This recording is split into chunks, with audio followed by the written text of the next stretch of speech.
Welcome back to the SA Sports Show. Well, loads going on each and every week in South Australian sport. Right now, I'm at Lightning Karts, which you can find at 125 Main North Road in Nailsworth. A really cool spot and a really cool guy drives. Joins me right now in Jake Armstrong. Hey, Jake, how you doing? Yeah, very well. Yourself? Yeah, going okay. Tell us a little bit about yourself. You're into go-karting, which is a big commitment, probably bigger than most think. It is actually. First started racing go-karts probably when I was about 12, 13 years old. Started in year 7 at school. My dad actually had been racing for a good probably 10, 15 years. Mm-hmm. Got me into the sport, which is great, and I haven't turned back. You know, a lot of people have a go at go-karting and they think, wow, this is good fun, it's exciting, but what makes you want to take the next step from having fun to being real competitive? The next step really, it's just hard racing out there. It's really good. I love racing new faces, which is always the step of going that little bit further.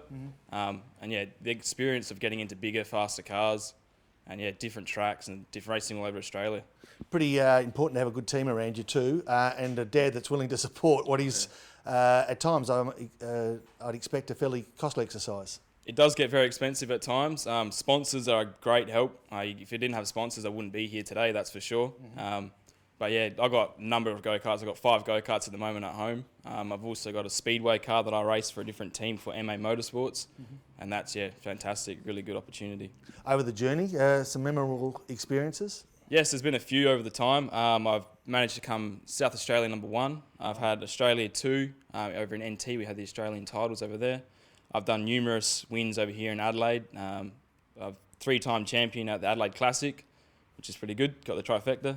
Fantastic. So where does this take you? What's the goal? Because obviously on a local and even national level, you're up there. Yep. What's the next step then? Really, the next step, I suppose, would be Speedway, which is where I'm currently at the moment.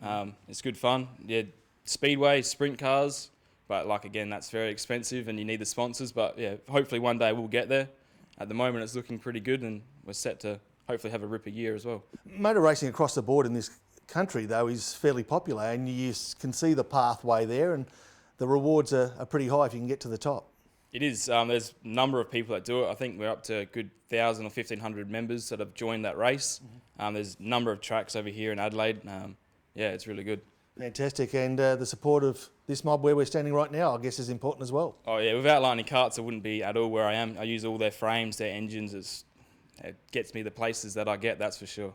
Good on you. Well, let's join a couple of the guys right now, Jake. Thanks for that. In Mike and Mark, who aren't quite ready in their seats as we planned that they should be, but they are now. Hey, fellas, how you doing? Doing well, thank you. The young fella's doing okay, and I guess it gives you guys a bit of pride to see them develop along the journey as well.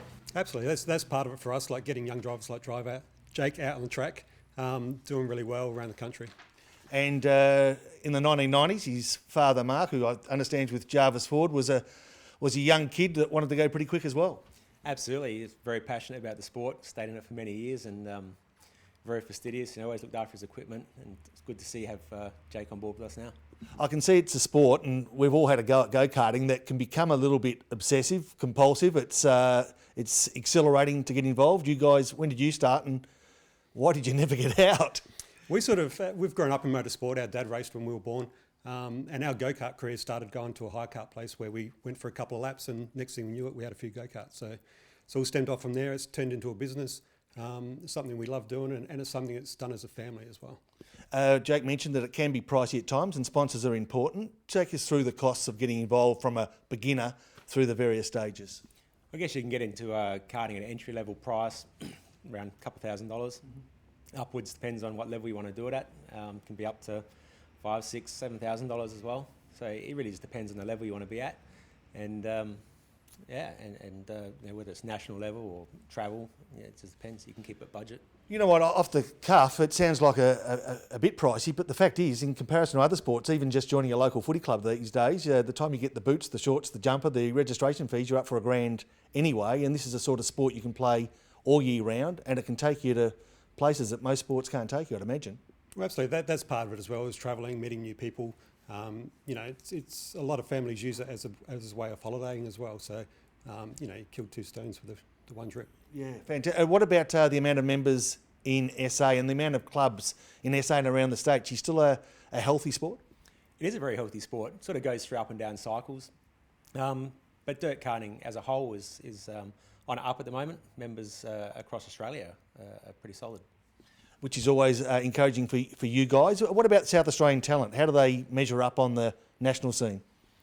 I would say South Australia's at the forefront. Really? Okay. Obviously, there's some good drivers around the country, but generally, dirt karting is fairly strong in South Australia, so we tend to attract some good drivers. And Jake talks about Speedway being the next option. We, I guess, on a commercial level, get involved in things like the Clipsal 500. Is that something that gets kids wanting to start in karting? 100%. Yeah, Clipsal's it's a great publicity tool for us, even though we're not actively involved with the bitumen side of Clipsal. Speedway is probably the next jump as from a dirt kart. A lot of dirt karters probably aspire to move up to other sections in Speedway, sprint cars, etc. Well, Jake said his father started here in the 1990s with you guys. How long have you guys been around, and how's business? We've been in business since 91. Yeah. But we've been racing since 85, so we've been in the sport a long time. It's one of those sports, so you never stop learning. So, you know, some of the new guys that come to the sport are not that far behind some of the experienced guys, and obviously they benefit from our experience as well. What about the actual performance of the kart itself? Have you seen obvious changes over that nearly 3 decades? Definitely, things are getting more and more professional every year. We tend to get some of the ideas from Europe as well. So yeah, every year things change, and even though the rules stay pretty basic and pretty similar, you know, everyone gets faster and faster every year. All right, Lightning Karts is a good place to start if you're wanting to get involved. What would be the first step for someone who has had a go at karting and thinks this is just awesome? What do I do next? I'd say first steps to go to a race meeting and have a look and get the feel for how it all works and what classes there are, and then either touch base with ourselves at a shop, or you can speak to people in the club and just take the avenue, purchase a card and get going. All right, well done, fellas. You've done that well. So it wasn't so scary after all, was it? I mean, we put so much preparation into that. It went perfectly. Just about. The boys at Lightning Karts, big supporters of our guest today, Jake Armstrong. More on local sport on the SA Sport Show coming up shortly. Yes, well, Poppy, you and I probably couldn't run around the block anymore, mate, but our next guest, Daniel Canala. Speak for yourself. I can run around the block. I've seen you run. You cannot run around the block. Daniel, welcome to the show. Thanks for having me. Triathlon, duathlon, cross country, track and field. You're not a well man. You need to sort yourself out. Have a rest. Yeah. I mean, that's a lot. And read through your resume here. Second in the world in some things, on the podium with others, and wide variety, and you're good at all of them. Is it tough to try and work out which direction you're going to go? Yeah, that's one of the decisions I probably need to make in the next couple of years, is if I want to go down just running or keeping with triathlon, or even duathlon's quite big in Europe, so that can be a sole sport as well. So yeah, just trying to work it all out and figure out what I'm best at, but for now I'm just trying to manage it all. Daniel's trainer or coach is Adam Didak, who's the coach of Jess Trengo, for one of a group of talented young adults that he manages. What's Adam's feeling, Daniel, on where you might end up?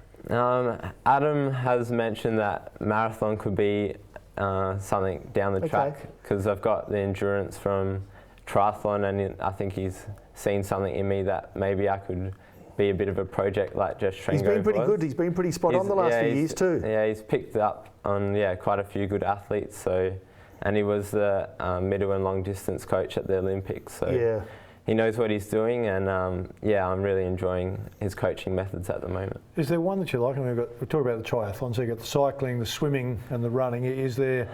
Well, we're talking off here before, and swimming's not your favourite one. Yeah. I hate swimming. Yeah. Could you swim like my name, Popplestone? Popple straight to the bottom. I'm hopeless. I truly am. Do you find the swimming hardest for you? Like when you go out to run, you enjoy it. There's more to it. Suddenly, I've got to swim. It's like, oh, not another swim session. Yeah, swimming's probably the hardest to train for personally.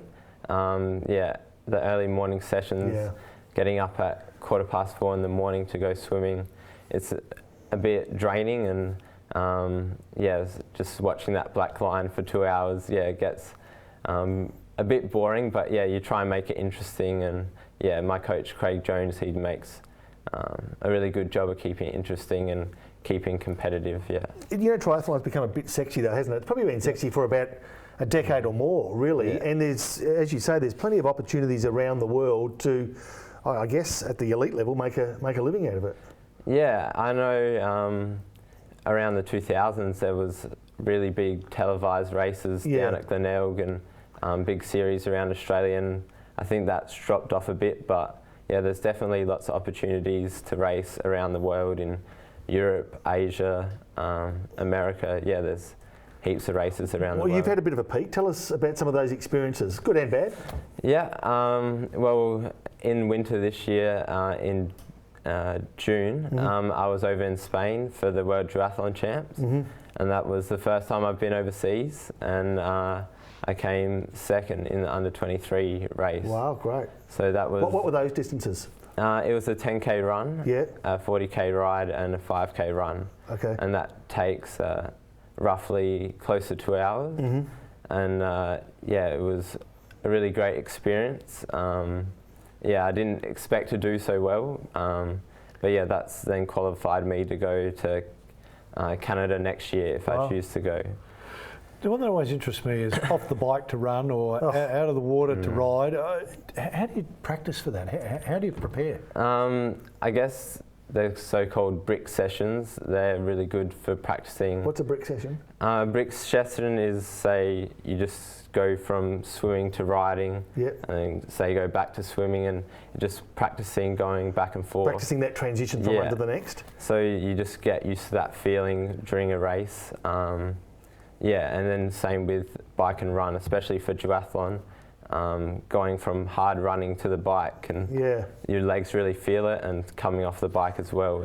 If I ever come to you and say I want to train for triathlon, I want you to hit me with a brick. Because I want to do brick training. I won't be talking to you because I used to think that I used to love running, so the swimming I'd always come out last, and it takes me time to get my life jacket off. That was embarrassing. But then you go from that to the bike, but you pedal so hard to make up the time that you lost in the swim. And while I'm pedalling, I'm thinking, I've got you as soon as I get off this bike.